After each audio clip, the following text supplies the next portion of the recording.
अड़ी presented by doctor ortho Ayurvedic oil and capsules, जोड़ों के दर्द की बेजोड़ दवा। चीन में हड़कंप है, खौफ पाकिस्तान में भी कम नहीं है। वजह भारतीय सेना की वो ब्रिगेड है जो जनरल नरवणे और सीडीएस बिपिन रावत की लीडरशिप में बनाई गई है। ऐसी सेना जो घातक है, संहारक है, शत्रुओं के विनाशक है। इस ब्रिगेड के जवानों में राष्ट्र प्रेम ऐसे कूट कूट कर भरा हुआ है जिसकी वजह से दुश्मन इसके नाम से थर्राता है। ये कौन है, ये कैसे जवान हैं, ये तैयार कैसे हुए हैं, सब बताऊंगा मैं आपको। नमस्कार, मैं हूं दिनेश गौतम, आप सभी गाड़ी में स्वागत है। 20 अक्टूबर 1962, मतलब आज से ठीक 59 साल पहले चीन ने बातचीत की आड़ में भारत के खिलाफ रातों रात जंग छेड़ी थी।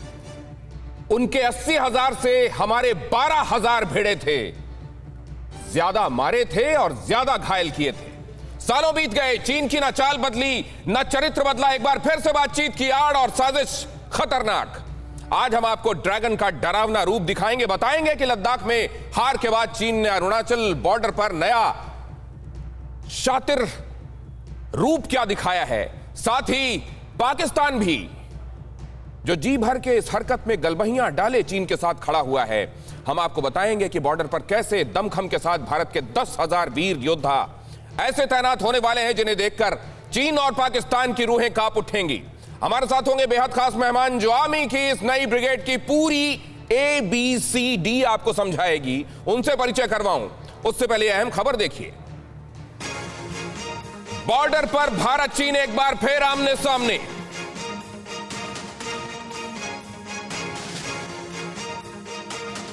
तेरह बार टेबल पर बैठने के बाद चीन की साजिशें जारी।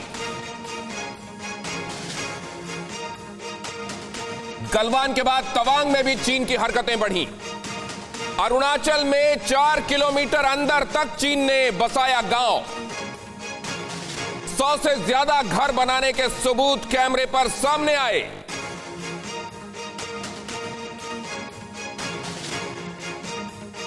ये सबूत क्या हैं और कितने पक्के हैं, और इन हरकतों का जवाब क्या है, काउंटर स्ट्रैटेजी क्या है, आइए उस पर चर्चा करते हैं। जाहिर है स्ट्रैटेजी को एक हद से ज्यादा नहीं खोला जा सकता, लेकिन यह तो आपको बता ही दें कि आप निश्चिंत रहिए, आश्वस्त रहिए। क्यों? क्योंकि अगर चीन के पास साजिशें हैं तो उन साजिशों की मुकम्मल काट हमारे पास है। चीन जो कि है साजिशों की मशीन। LAC पर सेना की तैनाती और कंस्ट्रक्शन गतिविधियां तेज हो गई हैं। अरुणाचल से सटी सीमा पर सैन्य क्षमताओं वाले गांव बसा रहा है चीन। ऐसे गांव जिनका इस्तेमाल सैन्य बेस के तौर पर वक्त आने पर किया जा सके, और इन जगहों से सैन्य गतिविधियों को अंजाम देने की तैयारी में है चीन। घुटना, कंधा या कमर, चाहे जैसा हो दर्द, डॉक्टर ऑर्थो आपको देता है दर्द से पूरी आजादी, एक भरपूर जिंदगी। ये कोई टेम्परेरी पेन किलर नहीं, आयुर्वेदिक औषधि है। अगर चीन ये सब कर रहा है तो क्या भारत बेखबर है? जी नहीं, भारत आगाह है, भारत बाखबर है। क्यों? क्योंकि लगातार होने वाली ऐसी घटनाओं ने अब यह भरम तोड़ दिया है कि चीन पर कभी भी भरोसा किया जा सकता है। इस बार चीन ने किया क्या है, लेकिन देखिए, सितंबर 2019, सितंबर 2020 और सितंबर 2021 की तस्वीरें आपको दिखाता हूं। सितंबर 2019 से शुरू कीजिए। यह वही इलाका है अरुणाचल में जहां मैं जिक्र कर रहा हूं भारत की सीमा। असल में सीमा को लेकर परसेप्शन का डिफरेंस हमेशा से कहा जाता रहा, लेकिन भारत जिसको अपनी सीमा मानता है वहां से 4 किलोमीटर अंदर भारत की ही तरफ, यहां अगर आप देखेंगे तो ये जो एक त्रिभुजाकार जगह दिखाई दे रही है इसको, और यहां पर जरा ध्यान से देखिए, ये 1 साल बाद कैसी दिखाई देती है। यहां क्या कुछ कंस्ट्रक्शंस आपको होते नजर आते हैं जो मुकम्मल तौर पर यहां सितंबर 2021 में यहां पूरे तौर पर हो गए नजर आते हैं। और अगर इन चौखानों को आप ध्यान से देखें तो असल में ये वो घर बना दिए गए हैं जो 100 के आसपास हैं और जिनका इस्तेमाल वक्त पड़ने पर सैन्य अड्डे की तरह किया जाएगा। इस तरह की कई बस्तियां बसाने की कोशिश अलोंग द बॉर्डर किया गया है। चीन की तरफ से इस तरह की कोशिशें अलोंग द बॉर्डर कई जगहों पर की गई हैं। क्यों? क्योंकि वो चाहता है कि इस तरह की बस्तियां बसाकर इनकी आड़ में वक्त आने पर इनका इस्तेमाल सैन्य अड्डों के तौर पर किया जा सके।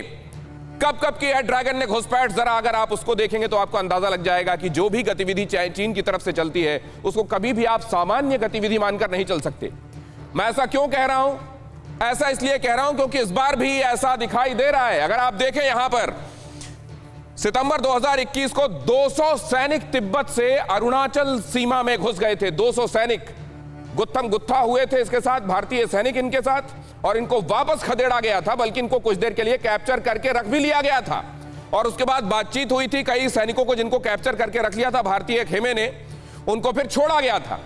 लेकिन इससे पहले 30 अगस्त 2021 को उत्तराखंड के बाराहोती में 100 घुड़सवार चीनी सैनिक घुसे थे और उसके बाद जाते हुए उन्होंने एक पुल को नुकसान पहुंचाया था। ये खबरें भी आई थी। हालांकि ऑफिशियली जब सेना से इस बारे में बातचीत की गई तो उन्होंने कहा ऐसी कोई भी जानकारी नहीं है। जनवरी 2021 अरुणाचल बॉर्डर पर 4 किलोमीटर अंदर गांव बसाए जाने की खबर।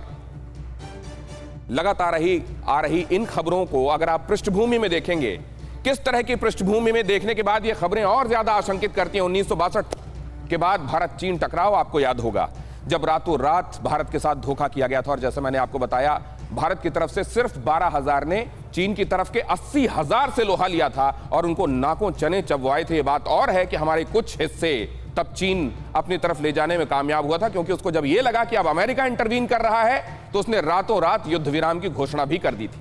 1967 नाथुला दर्रे के पास टकराव हुआ और 1967 में खासतौर से चोला की लड़ाई ने चीनियों के दांत खट्टे कर दिए थे। आज भी अगर आप चोला का नाम लीजिए ना उनके सामने, तो उनका चोला उतर कर गिरने के लिए तैयार हो जाता है।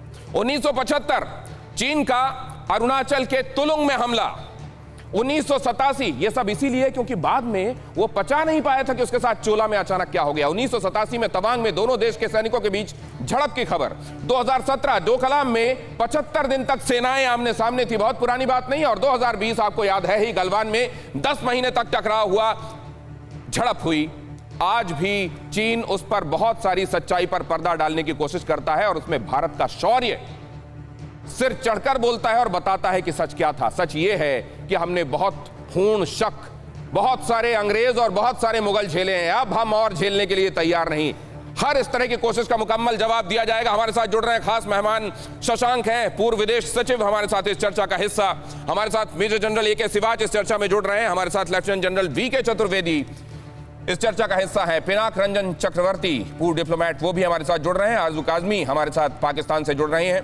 मुकेश कौशिक सीनियर जर्नलिस्ट हैं और उनसे भी कई चीजें हम समझेंगे। लेकिन सबसे पहले वी.के. चतुर्वेदी सर, आपके पास आना चाहता हूं। ये चीजें कितनी अलार्मिंग है और हमारी सीमा जो हमारा परसेप्शन है उसमें 4 किलोमीटर अंदर तक आकर बस्ती बसा लिया जाना।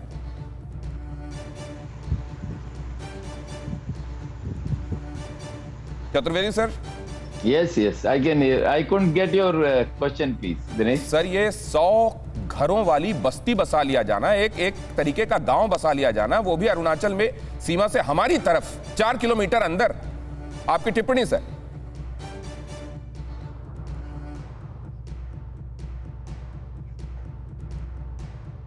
Major general A K. Siwach sahab के पास में जाता हूं, तब तक ये सिग्नल्स दुरुस्त कीजिए प्लीज। सिवाच सर, आपका कमेंट।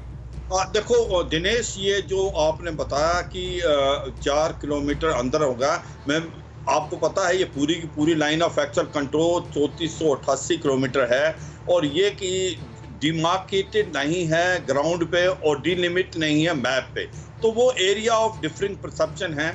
और चीन ने जो ये 4 किलोमीटर उनके हमारे हिसाब से आया, उनको लगता है वो इलाका उनका है, मगर सच्चाई ये है दिनेश, आपको इस तरीके से देखना पड़ेगा कि चीन जो है लास्ट करीब 2-3 साल से बहुत ही एग्रेसिव है लाइन ऑफ एक्चुअल कंट्रोल में, पूरा लद्दाख से लेकर अरुणाचल प्रदेश, और उसने 250 से 300 गांव लाइन ऑफ कंट्रोल के बिल्कुल सटे हुए बनाए हैं, जिसके अंदर उनके अंदर डिफेंसेस हैं, उनके बंकर्स हैं, उनके पानी है, बिजली है।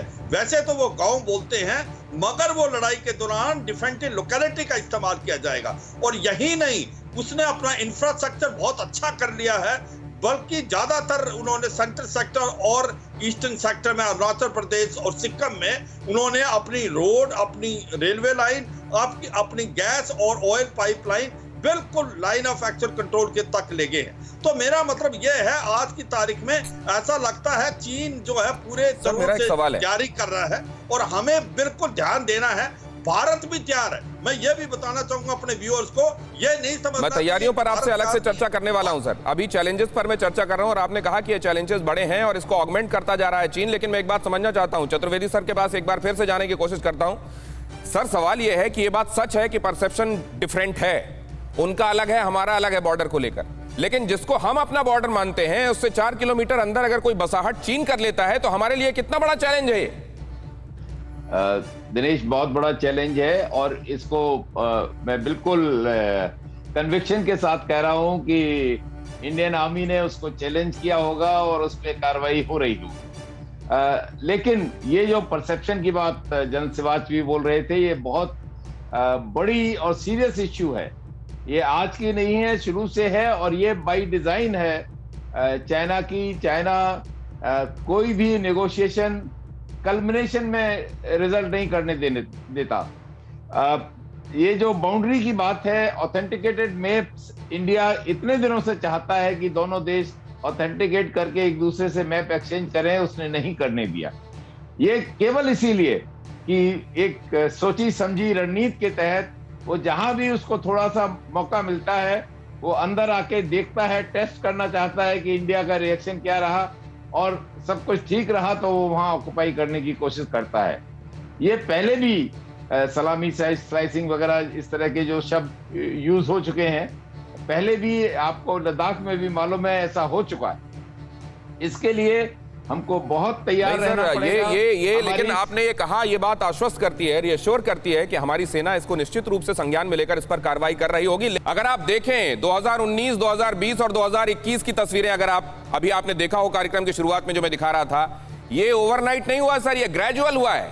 इसका मतलब ये कि अगर ये नोटिस लिया जा रहा है तो इस पर कार्रवाई भी बहुत पहले से शुरू हो गई होगी। तो क्या कुछ एक जगह ऐसी भी है सर जहां पर परसेप्शन का डिफरेंस इतना सीवियर है कि वहां यह तय नहीं हो पाता कि ये जगह किसकी मानी जाए? क्योंकि अगर ये ग्रेजुअल हो रहा था और 2 साल तक ओवरनाइट नहीं हुआ है तो फिर ये मैटर ऑफ कंसर्न है सर। मैं इसको लेकर वापस आपके पास आता हूं, लेकिन तब तक मैं मुकेश कौशिक जी के पास जाता हूं। मुकेश कौशिक जी, आपकी निगाहों में ये क्या है, क्यों है और भारत कितना तैयार है? लगता है कि ये इमीडिएट एक प्रोवोकेशन है, क्योंकि ईस्टर्न लद्दाख को लेकर जो मैचिंग डिप्लॉयमेंट इंडियन आर्मी ने किया था उससे चाइनीज आर्मी फ्रस्ट्रेट हो चुकी थी। इस कदर मैचिंग डिप्लॉयमेंट है कि वहां पर वो कुछ भी नहीं कर पा रहा था। 12वें दौर की वार्ता जब खत्म हुई तो उन्होंने कुछ शर्तें रखी पीछे हटने की गोगरा और डेप्सांग से, तो इंडियन आर्मी ने अपने पैर जमा लिए और कहा कि जो आप डीएस्केलेशन की बात करते हैं, लद्दाख में फौजें कम करने की बात करते हैं, तो ये तब तक नहीं होंगी जब तक आप गोगरा से और डेप्सांग से के जो आपने घुस आए हैं वहां पर खाली नहीं कर देते। इसके तुरंत बाद आप देखिए कि ईस्टर्न सेक्टर थोड़ा गरमाने लग गया है। तवांग की घटना हो गई है, उसके बाद ये गांव सामने आया। तो मुझे लगता है जो चेस बोर्ड पर एक छोटा सा प्यादा, जब 2 वजीर आमने सामने टकरा गए हों, तब वहां से ध्यान हटाने के लिए किसी दूसरे बोर्ड पर उसी पर छोटा सा प्यादा उसने आगे किया। और गांव बसाने का जो आप कह रहे हैं, गांव ओवरनाइट नहीं बस गया होगा, परसेप्शन से उसका लिए टाइम लगा होगा, लेकिन अरुणाचल और ईस्टर्न सेक्टर में हमारे और चाइना के बीच में एक सहमति है कि जहां जहां हमारी बसाहट है वो हमारा इलाका है। तो गांव बसाने की कोशिश ये दिखाने की है कि ये हमारा इलाका है, जबकि वो इंडियन परसेप्शन से हमारा इलाका है। दूसरे, आपने नोटिस किया होगा कि चाइना अक्सर बॉर्डर एरियाज में वहां भी सड़कें बनाता है जो किसी मंजिल की ओर नहीं जाती हैं। 2 किलोमीटर की सड़क, 3 किलोमीटर की सड़क को बना के छोड़ते रहते हैं। ये जानबूझ के दिखाने के लिए कि अगर सड़क हमारी है तो इलाका हमारा है। इस तरह की टैक्टिक्स चाइनीज आर्मी करती रही है। लेकिन जो मुझे इमीडिएट प्रोवोकेशन लगता है वो ये कि वो पूर्वी लद्दाख में पूरी तरह से फ्रस्ट्रेट हो चुके थे। तो वो थिएटर को, वॉर ऑफ थिएटर को थोड़ा सा ईस्ट की ओर, थोड़ा सा अरुणाचल की ओर, थोड़ा सा सिक्किम की ओर, और भूटान में उनका भी एक डेलीगेशन गया था, उन्होंने एक MOU किया है जो सीमाओं को लेकर भी था। तो ये निडलिंग, ये पिन पॉइंटिंग, ये भारत को ईस्टर्न, बहुत बढ़िया एनालिसिस सर, कमाल का एनालिसिस। घुटना, कंधा या कमर, चाहे जैसा हो दर्द, डॉक्टर ऑर्थो आपको देता है दर्द से पूरी आजादी, एक भरपूर जिंदगी। ये कोई टेम्परेरी पेन किलर नहीं, आयुर्वेदिक औषधि है। जो लॉजिकली एकदम सही लगता है कि क्योंकि उनको लग रहा था कि लद्दाख में वो बहुत कुछ उनके हिसाब से यील्ड नहीं कर पा रहे हैं, तो क्या वो थिएटर में अपनी तैयारियों को शिफ्ट करने के लिहाज से ऐसा कर रहे हैं। लेकिन एक बात मैं जनरल सिवाच आपके पास फिर से समझना चाहता हूं। जनरल सिवाच, ये जो पहले भी हम लोग कई बार चर्चा कर चुके हैं, लेकिन एक बार फिर से मुझको स्मरण हो रहा है और बार बार इस दौरान हो रहा है कि क्या वो जो ब्लैक टॉप और हेलमेट टॉप में हमारे हाथ जो धोबी पछाड़ का दांव लगा था सर, अगर वो जो कहते हैं कि चाइना केवल पोजीशन ऑफ स्ट्रेंथ से की गई बात समझता है, क्या अगर वो पकड़ हमने ढीली नहीं की होती तो आज पूरा सिनेरियो अलग होता सर? बिल्कुल दिनेश, मैं तो ये बार बार हर एक प्रोग्राम में बताता रहा हूं और आप भी ये बातचीत को बहुत जोरों से बोलते रहे। जो क्लास रेंज जो हमने पकड़ा था 29-30 अगस्त 2020 में, एक सबसे बेस्ट ऑफेंसिव मैन्यूवर था लास्ट 3 साल में पूरे वर्ल्ड में। चीन को खबर भी नहीं लगी थी, हमने पूरा का पूरा क्लास रेंज जिसके अंदर black top, helmet top, Rechinla और स्पांगुर गैप था, वो चशुल मॉल को डोमिनेट करता था। जो स्पांगुर गैप जहां से चीनी 1962 में आए थे वो हमारे कब्जे में था, मतलब कि हम वहां से चीन में जा सकते थे, चीन भारत में नहीं आ सकता था। और जब तक हमारे पास क्लास रेंज था, हमारे पास ट्रम्प कार्ड था, हमारे पास लीवे था और चीन इससे बहुत घबरा गया था। मगर जब हमने एक कॉम्प्रिहेंसिव डिस्कलेशन और डिसएंगेजमेंट में पैकेज की बात की कि फेज 1 में नॉर्थ और साउथ पेंगोंग से चीन और भारत जाएंगे, जैसे ही हमने क्लास रेंज, आपने जो बात कही है ना सर, इस पे एक बात आप क्योंकि ये कहा जाता है कि आप जो डिप्लोमेटिक टॉक्स होते हैं या टेबल टॉक्स होते हैं उसमें इतने ही मजबूत होते हैं जितनी सामरिक मजबूती आपके पास होती है। तो पिनाक सर से मैं ये बात समझना चाहता हूं, पिनाक सर, क्या हमारी सज्जनता ही हमारे आड़े आ रही है सर लगातार? कभी कभी तो ऐसा लगता है कि सज्जनता ही हमारे आड़े आ जाती है, क्योंकि ये जो अभी कह रहे थे जनरल साहब, कैलाश रेंज की जो बात कर रहे थे, मतलब समझौता ये हुआ था हर एक तीनों सेक्टर में स्टेटस को मेंटेन किया जाएगा, पर जब कैलाश वाला हो गया तो चाइना फिर मुकर गया उससे। तो चाइनीज बहुत धोखेबाज हैं बेसिकली, हमारे साथ तो धोखाबाजी वो करते ही रहे हैं। और वो जो बात थी ना कि तवांग में ये क्या कर रहे हैं, ये आज से नहीं कर रहे हैं, काफी दिनों से कर रहे हैं। और तवांग में जो उन्होंने जो ये जो गांव वगैरह बसाने की कोशिश कर रहे हैं, ये डुअल पर्पस है बेसिकली। और मैं मानता हूं कि ये डाइवर्शनरी भी है, क्योंकि बहुत बड़ी मतलब लद्दाख से डाइवर्ट करने के लिए भी है। और चाइना कभी भी बॉर्डर को डिमार्केट नहीं करना चाहता, बॉर्डर की बात छोड़ दीजिए, इवन एक्चुअल कंट्रोल को भी डिमार्केट नहीं करना चाहता। एक बार सिर्फ उन्होंने किया था मिडिल सेक्टर में, जो मैप्स भी एक्सचेंज हुए थे, पर उसके 3 महीने के अंदर उन्होंने मैप्स वापस मांग लिए और उससे भी मुकर गए। कहते कि नहीं ये मैप्स गलत है, आप वापस कर दीजिए, हम दोबारा देंगे आपको मैप्स। वो नहीं दिया उन्होंने। तो ये इस तरह के रवैया चाइना ने रखा है, ये बहुत उनकी सोची समझी नीति है। लेकिन सर आपका ये कहना ये इस बात को हमारे लिए एक बार फिर से दोहराता है ये कि आप भरोसा करें, लेकिन इतनी आसानी से नहीं। हम कई बार बहुत आसानी से भरोसा करते हैं और ये हमारे चरित्र में, हमारे डीएनए में है, लेकिन अब दुर्जनों को सामने देखकर जिनके साथ हमारे बॉर्डर्स लगे हुए हैं, अब तो कम से कम हमको बदलना चाहिए। बातचीत के साथ चीन का बॉर्डर पर दोहरा रवैया, ये अहम खबर देखिए। चीन के एलएसी पर मिलिट्री एक्सरसाइजेस के तेज होने की खबर। चीन ने एलएसी पर सैकड़ों रॉकेट लॉन्चर तैयार किए, सेल्फ प्रोपेल्ड तोप समेत कई हाईटेक हथियारों की तैनाती की गई। एलएसी पर पहले से ही तैनात हैं चीन के 50,000 से ज्यादा जवान। और इस बार मिरर डिप्लॉयमेंट की बात की जा रही है, इस बार वैसी ही तैयारियों की बात की जा रही है जैसी उधर से दिखाई देंगी, क्योंकि भारत अपनी तरफ से अगर ज्यादा तैयारियां करके प्रोवोकेशन में भरोसा नहीं रखता तो ऐसा भी नहीं है कि 62 की तरह आप उसे ऑफ गार्ड कैच कर लें। एलएसी को जरा समझिए, बहुत तेजी से समझाता हूं मैं आपको। एलएसी जैसा आप जानते हैं 3488 किलोमीटर लंबी ये सीमा हमारी लगती है चीन के साथ, और इसमें कई सेक्टर्स हैं। इसमें अगर आप देखेंगे तो ईस्टर्न सेक्टर, मिडिल सेक्टर और वेस्टर्न सेक्टर इसमें आते हैं। और खास तौर से ये 3488 किलोमीटर की हमारी जो एलएसी उनके साथ, उसमें कई जगहों पर तनाव बनाने, बरकरार रखने या घुड़कियां देते रहने का काम करता रहा है चीन। और इसमें जो मैकमोहन लाइन है, ये इधर जो आप देख रहे हैं, ये 1914 में खींची हुई लाइन जिसको भारत मानता है और चीन जिसको खारिज करता है। इसीलिए यहां परसेप्शन का खासा मैटर हो जाता है, और इसीलिए कहा जा रहा है कि परसेप्शन ऐसा है कि यहां पर फिर निशान अपने छोड़कर ये बताया जाता है, जैसा आप देखते हैं जंगलों में जो एनिमल्स के बीच टेरिटोरियल वॉर होती है, वहां पर यह बताया जाता है, अपना निशान छोड़कर यह बताया जाता है कि हाँ ये हिस्सा हमारा है। चीन उसी तरीके से अपने कुछ कंस्ट्रक्शन करके, कुछ रोडें अधूरी बनी छोड़ के, कुछ ना कुछ अपना निशान यहां पर छोड़कर यह बताने की कोशिश करता है कि ये जगह हमारी है। और क्योंकि इसमें से कई जगह ऐसे हैं, कई पॉइंट्स ऐसे हैं जहां पर उसने ये हरकतें पहले की हैं, कई जगहों पर उसे मुंह की खानी पड़ी है और कई जगहों पर वो अपनी हरकतें आज भी जारी रख रहा है, लिहाजा ये हमेशा एक तनाव का विषय और हमेशा अपनी तैयारियों को ऑगमेंट करते रहने के लिए एक चैलेंज लगातार बना हुआ है। इसमें आप देख रहे हैं असाफिला 100 स्क्वायर किलोमीटर पर यहां पर विवाद है, यहां किसी का नियंत्रण नहीं और कई बार पेट्रोलिंग को लेकर यहां विवाद देखा गया है। लॉन्गझू भी इन्हीं में से एक। 1962 के बाद चीन का यहां पर कंट्रोल रहा है।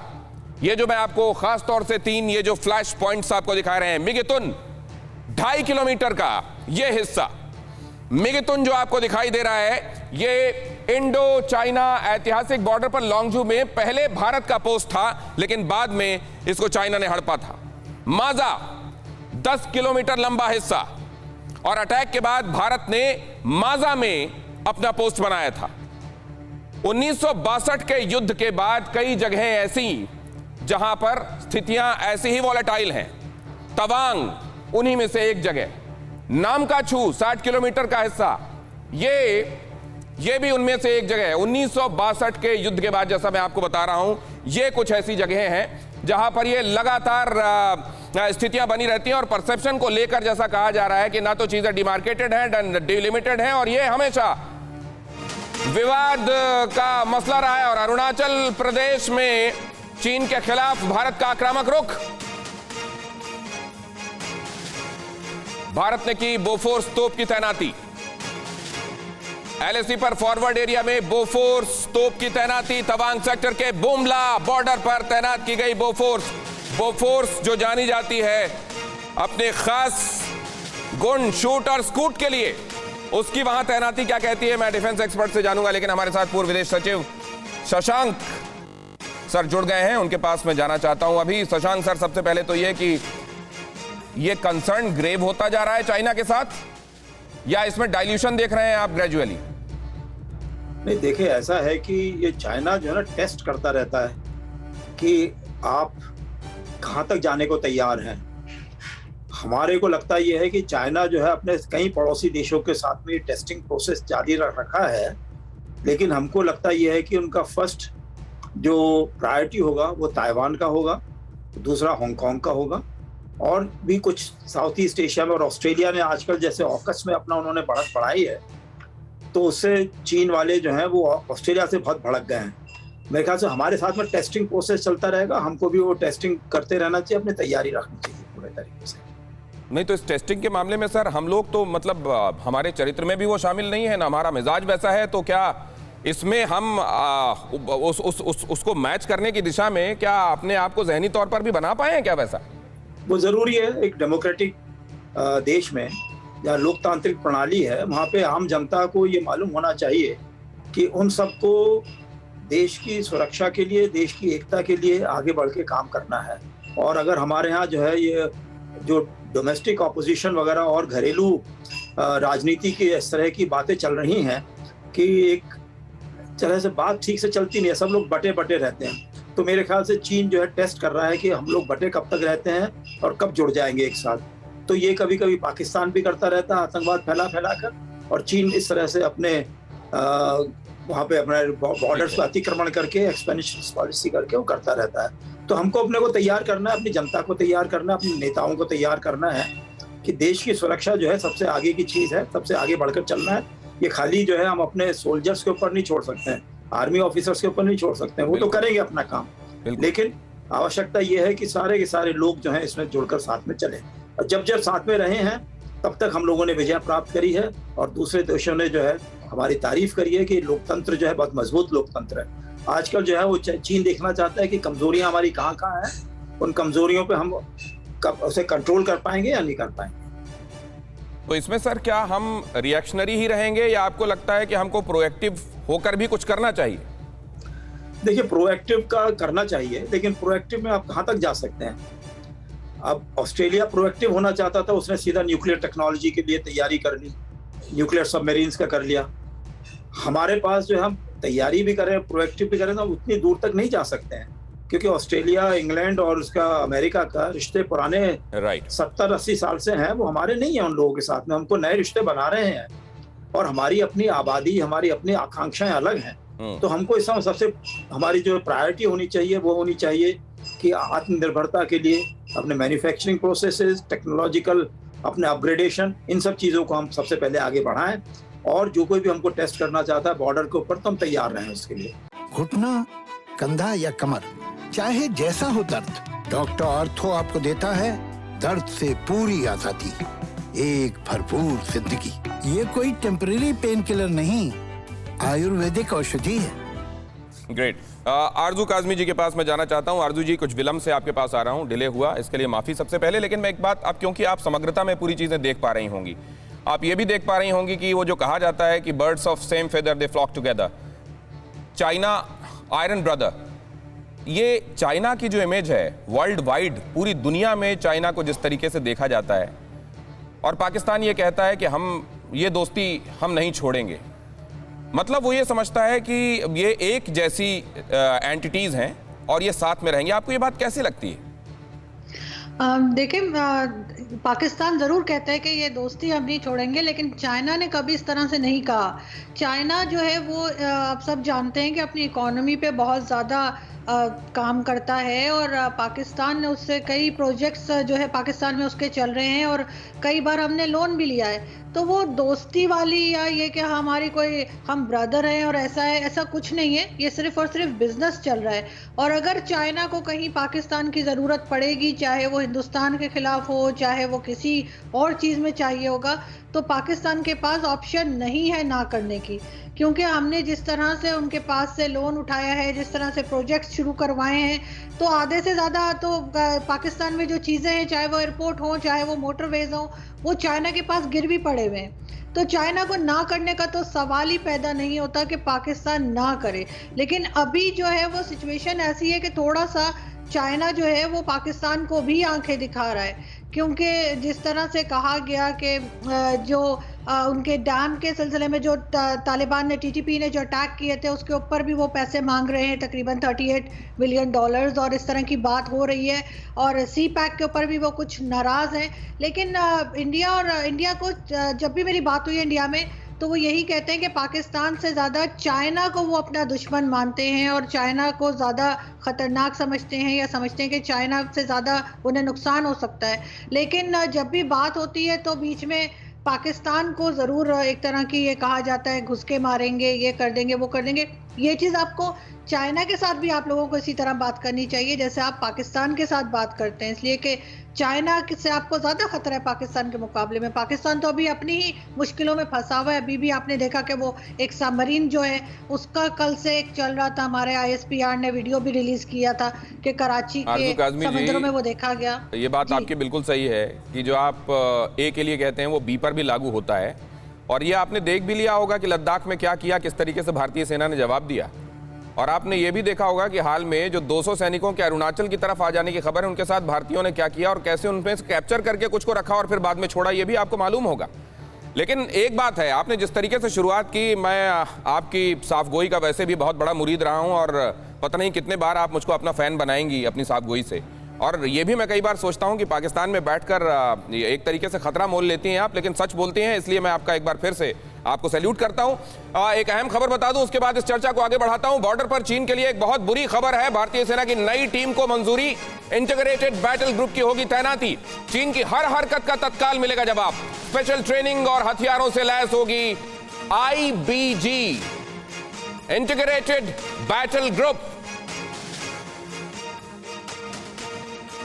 ये क्या है इंटीग्रेटेड बैटल ग्रुप? उससे पहले सुनिए ये। Insofar as the integrated battle groups are concerned, you would agree with me that the changing character of warfare, the extent threats that we face and the threats in the future necessitate that we have our forces which are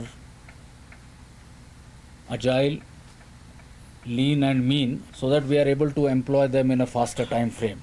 So I would say the creation of the integrated battle groups is a logical step towards our effort in fighting and winning wars of the future. जरा जल्दी से information देखिए। चीन पाकिस्तान का काल, integrated battle. अब ये integrated battle कैसे होगा, इंटीग्रेटेड बैटल ग्रुप्स कैसे बनाए जाएंगे? भारत की युद्ध नीति में एक बड़ा बदलाव है ये, और हाल में ये फैसला किया गया है इंटीग्रेटेड बैटल ग्रुप में 8 से 10 हजार जवान होंगे।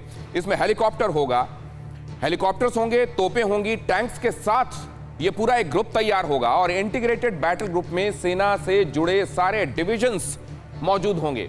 2 साल से आधुनिक वॉरफेयर के लिए तैयारियां हो रही थीं। एक कॉल पर आईबीजी के जवान होंगे इकट्ठा, और इसमें बहुत कम वक्त लगेगा। इनका रिएक्शन टाइम बहुत कम होगा। 12 से 48 घंटे के भीतर जवान युद्ध के लिए तैयार होंगे। उत्तर और पूर्व में 2 ग्रुप बनाकर तैनाती होगी। मेजर जनरल रैंक के अधिकारी इसको लीड करेंगे। इसमें जमीन से आसमान तक हर युद्ध के लिए तैयारी की जाएगी। इंटीग्रेटेड बैटल ग्रुप में फील्ड के माहिर जवानों की तैनाती होगी। इसमें थ्रेट, टेरेन और टास्क के हिसाब से ट्रिपल टी, थ्रेट कैसी है, टेरेन कैसा है और टास्क क्या है, इसके हिसाब से तैयारी होगी। नए भारत की नई रीत, दुश्मन ढेर किए जाएं और ख्वाहिश है जीत। चीन को उसकी भाषा में जवाब देने की तैयारी इस बार की जा रही है। अरुणाचल बॉर्डर पर आर्मी का आधुनिकीकरण किया जा रहा है। बॉर्डर पर इंटीग्रेटेड बैटल ग्रुप को सेना ने, जैसा मैंने आपको बताया, मंजूरी दे दी है। Mountain strike corps team all along the border पूरी तरह से एक्टिवेटेड रखी जाएगी। इंटीग्रेटेड ट्रेनिंग के बाद सभी यूनिट्स काम करने के लिए हर वक्त तैयार रहेंगी। ग्रुप में सैनिक, तोप, air defence, tank, logistic units सारे तैयार होंगे।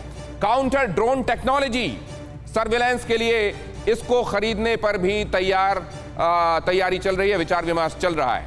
ड्रैगन बेदम, देख भारत कदम। हम ये क्यों कह रहे हैं? क्योंकि इस बार पहले जैसे हालात नहीं हैं। कम से कम बगैर तैयारी के हमको पकड़ा जाए ये हमें गवारा नहीं है। सड़क, सुरंग, रेल मार्ग, मॉनिटरिंग चल रही है।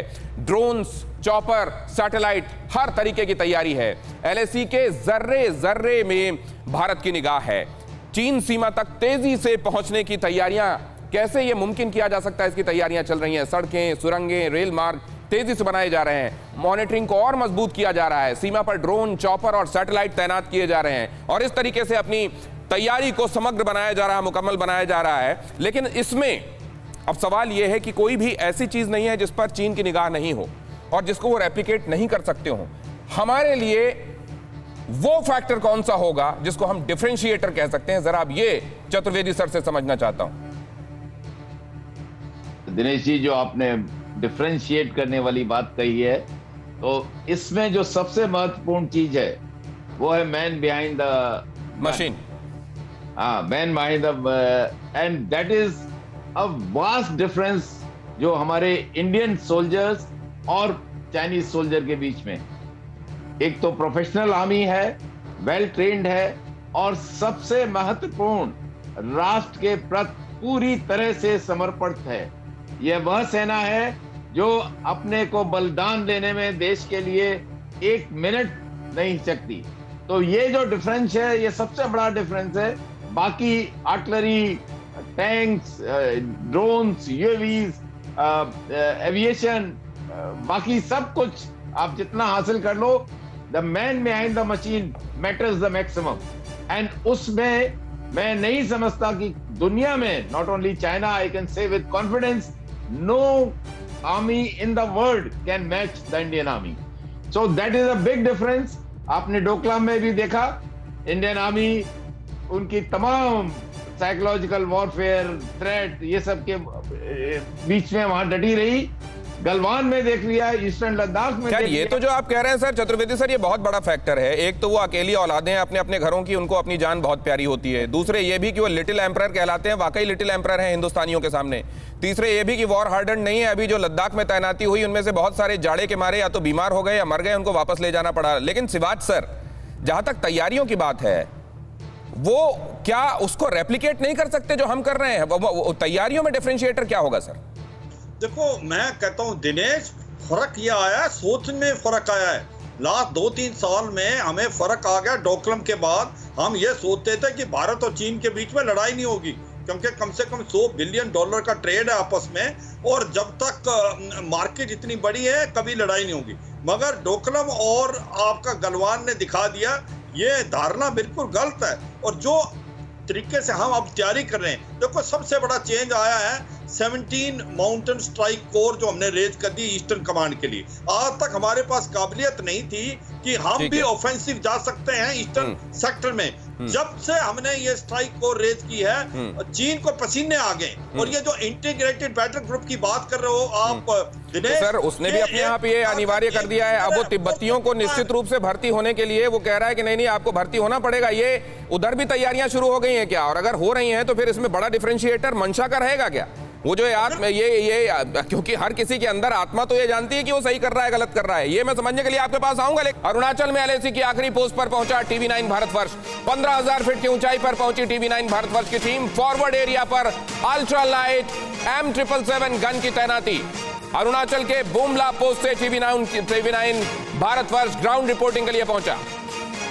मैं इस समय एलएसी के फॉरवर्ड मोस्ट लोकेशन पे हूँ। 13,500-14,000 फीट की ऊंचाई पर हूँ और मेरे पीछे जो आपको देख रहे हैं ये है ultra light howitzer gun M777, जिसको अमेरिका से भारत ने इंडक्ट किया था हाल ही में। और इन तोपों को खास तौर पर एलएसी के इलाकों में तैनात किया गया है। सबसे खास बात यह कि इन तोपों के तैनात करने के पीछे का मकसद था कि भारत अपने पर्वतीय इलाकों में यानी चोटियों को सिक्योर कर सके और टेक्टिकली उनको सिक्योर करने के साथ साथ अपनी पोजीशंस को डोमिनेट भी कर सके। इसकी जो कह सकते हैं आपकी रेंज है वो करीबन 35 किलोमीटर के लगभग है। इसको हेलीकॉप्टर से टो किया जा सकता है, चीनू जैसे हेलीकॉप्टर की मदद से। और अभी जब भारत और चीन का स्टैंड ऑफ चल रहा था तो कई जगह न सिर्फ ईस्टर्न लद्दाख में बल्कि दूसरे नॉर्थ ईस्ट के रीजन्स में भी, हाई एल्टीट्यूड एरियाज में भी इसको तैनात किया गया। भारत की जो तैयारियां हैं वो अभूतपूर्व हैं और ये नए दौर का भारत है। लेकिन मुकेश कौशिक साहब, डिफरेंशिएटर क्या है? डिफरेंशिएटर ये है कि वो हम लोग अब इतने प्रोएक्टिव हो चुके हैं कि अब हम उनकी तैनाती पर गौर नहीं करते, हम अपनी तैनाती पर गौर कर रहे हैं। और चीन की सबसे बड़ी परेशानी यही है। जैसे कि अक्सर ये सुनने में आया करता है कि चीन की नीयत ठीक नहीं है, चीन का भरोसा नहीं किया जा सकता। हम तो चीन का भरोसा क्यों करें? हम अपनी आर्मी पर भरोसा कर रहे हैं इस बार। और वही भरोसा चाइना के लिए सबसे बड़ी मुसीबत बना हुआ है। लद्दाख की जो 15 महीने की फेस ऑफ हुआ, मुझे लगता है कि भारतीय सेना को और भारत को एक बहुत बड़ा मौका चीन ने दिया कि अपनी जो तैयारियों में जो ढिलाई थी वो इस 15 महीने की फेस ऑफ ने खत्म कर दी है। और पूर्वी लद्दाख की इस तनातनी में जितने पुल, जितने सुरंग, जितने पास, जितने टनल जो बनने थे, मुझे लगता है कि जो 15 महीने में बने हैं वो शायद पिछले 5 या 10 साल में नहीं बने होंगे। तो चाइना ने हमको वो हैंडल दिया इन तैयारियों। आपने इंपॉर्टेंट बात कही, हम भरोसा अपनी सेना पर करते हैं। लेकिन अब इसके साथ साथ एक बात हम ये भी समझ ले, पिनाक सर के पास और शशांक सर के पास क्विकली जाना चाहता हूं, समय कम बचा हुआ है इसलिए पिनाक सर आपके पास पहले कि ये साथ में ये भी समझना होगा कि ये जो चीन की तमाम बदकारियों का जो एक्सपोजर है सर, उसको तमाम जो विक्टिम कंट्रीज हैं वो कितना कर पाए हैं इंटरनेशनल फ्रेटर्निटी के सामने, और उसका कोई फर्क पड़ता है क्या चीन को? अभी तो जैसे प्रेसिडेंट शी ने अपने भाषण में बोला है कि वो प्रोस्पेरिटी जोन बनाना चाहते हैं, तो पर बात यह है कि चीन अभी परवाह करना या नहीं करना उससे थोड़ा सा आगे निकल गया। अब देखिए हांगकांग में क्या किया, अभी ताइवान में क्या हो रहा है, उनके एयर स्पेस में वो जहाजें भेज रहे हैं, हमारे साथ क्या हो रहा है। और ये जितनी भी बातें हो रही हैं इसका मकसद यही है कि चीन चाहता है सर, कि मतलब क्या इसको मैं ये समझूं सर कि यहाँ पर भी दुनिया में भी ये समझा जाए कि माइट इज ऑलवेज राइट, यही चल रहा है शशांक सर?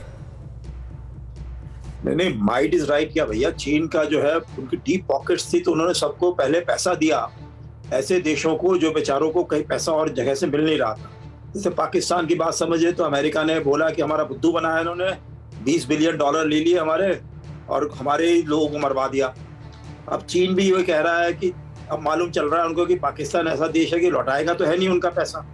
वो कह रहे लगाए जाओ भैया, जितना लगाना है पैसा, जो चीज लेनी है ले लो, साथ साथ तालिबान भी हम भेज देंगे, आतंकवादी भी भेज देंगे आपके यहाँ। अफ्रीका में ये नहीं हो रहा है, अफ्रीका में ये है कि वो लोग घबरा रहे हैं चीन से, कहते हैं कि हमारी सारी प्रॉपर्टी को, हमारे सारे अब लेकिन सवाल ये है सर कि ऐसे इन पूरे हालात में वो मुल्क जिनको ये एक तरीके से अपनी कॉलोनी बनाता जा रहा है, आरजू काज़मी जी, मैं समझना चाहता हूं कि क्या वो इस खतरे को समझने के बावजूद उनके पास कोई चारा नहीं होता और उनको एक तरीके से ट्रैप में जाकर खुद बैठना होता है क्योंकि दाना खाना है, या उनको मालूम नहीं होता और वो फंस जाते हैं? नहीं, बिल्कुल मालूम क्यों नहीं होता। यहाँ पे जो लोग इस चीज़ को हैंडल कर रहे हैं, जो बात कर रहे हैं, वो कोई बच्चे तो नहीं है। उन सबको मालूम है कि वो क्या कर रहे हैं, लेकिन प्रॉब्लम यही है कि इनको इस वक्त इकोनॉमी की हालत बहुत ख़राब है और पैसा जो है वो सिर्फ चाइना से मिल सकता है और ये वो लेकर चाइना की हर बात मानने के लिए मजबूर है। इनके पास कोई दूसरी ऑप्शन नहीं है। कमाल है ये। मुझको उसकी याद दिलाता है कि मरते इसलिए चला जाना है कि कहीं मर ना जाएं। बहुत शुक्रिया करूंगा लेकिन आप सभी मेहमानों का मेरे साथ आज शाम इस चर्चा में जुड़ने के लिए। ये हकीकत है, ये एक हकीकत है कि चाइना जो कर रहा है वो हर दिन एक नया चैलेंज है, लेकिन इस बार उस चैलेंज के लिए पहले से तैयारियां हैं और यही एक बड़ा डिफरेंशिएटर है। हर वक्त तैयार रहना ये एक बड़ा डिफरेंशिएटर है। आज अड़ी में इतना ही। अड़ी सोमवार से शुक्रवार शाम 6 बजे सिर्फ TV9 भारतवर्ष पर।